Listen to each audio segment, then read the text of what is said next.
Konda Surekha comment ఇప్పుడు టాలీవుడ్ని షేక్ చేసింది.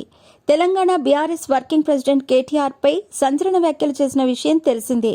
కేటీఆర్ తీరుతో సినీ రంగంలోని పలువురు ఇబ్బంది పడ్డారని తెలంగాణ మంత్రి కొండా సురేఖ అన్నారు. కొందరు హీరోయిన్స్ త్వరగా పెళ్లి చేసుకుని ఇండస్ట్రీ నుంచి తప్పుకోవటానికి కారణం కూడా కేటీఆర్ఏ అని తీవ్ర విమర్శలు చేశారు.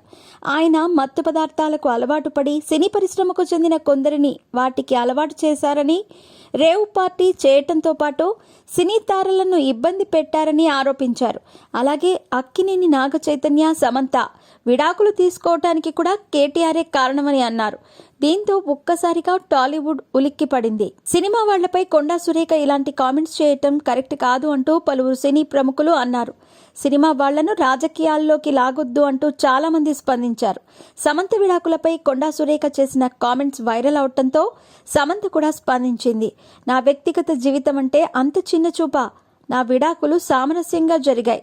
నేను రాజకీయాలకు అతీతంగా ఉంటాను అంటూ సమంత కౌంటర్ ఇచ్చారు. ఆ తర్వాత కొండా సురేఖ కామెంట్స్ పై నాగార్జున స్పందిస్తూ, మా కుటుంబం పట్ల మీరు చేసిన ఆరోపణలు పూర్తిగా అసంబద్ధం, అబద్ధం. తక్షణమే మీ వ్యాఖ్యలను వెనక్కి తీసుకోవాల్సిందిగా కోరుతున్నాను అని సోషల్ మీడియాలో రాసుకొచ్చారు. అలాగే ప్రకాష్ రాజ్ స్పందిస్తూ, ఏంటి సిగ్గులేని రాజకీయాలు అంటూ ఫైర్ అయ్యారు. అలాగే జూనియర్ ఎన్టీఆర్ స్పందిస్తూ, బాధ్యతారాహిత్యంగా చిత్ర పరిశ్రమపై నిరాధార ప్రకటనలు చేయటం నిజంగా బాధాకరం.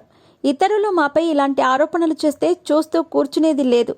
అలాగే నాని కూడా రియాక్ట్ అయ్యారు. మీరు మాట్లాడుతున్న తీరు చూస్తే మీ ప్రజల పట్ల మీకు బాధ్యత ఉందా అనిపిస్తోంది అని నాని అన్నారు. మేము మీ స్థాయిలో దిగజారి మాట్లాడలేము అని సీనియర్ నటి ఖుష్బూ అన్నారు. అలాగే క్యారెక్టర్ ఆర్టిస్ట్ హేమ మాట్లాడుతూ, ఇండస్ట్రీలో పనిచేసే ఆడవాళ్లకు కూడా ఆత్మగౌరవం ఉంటుందని హేమ అంది.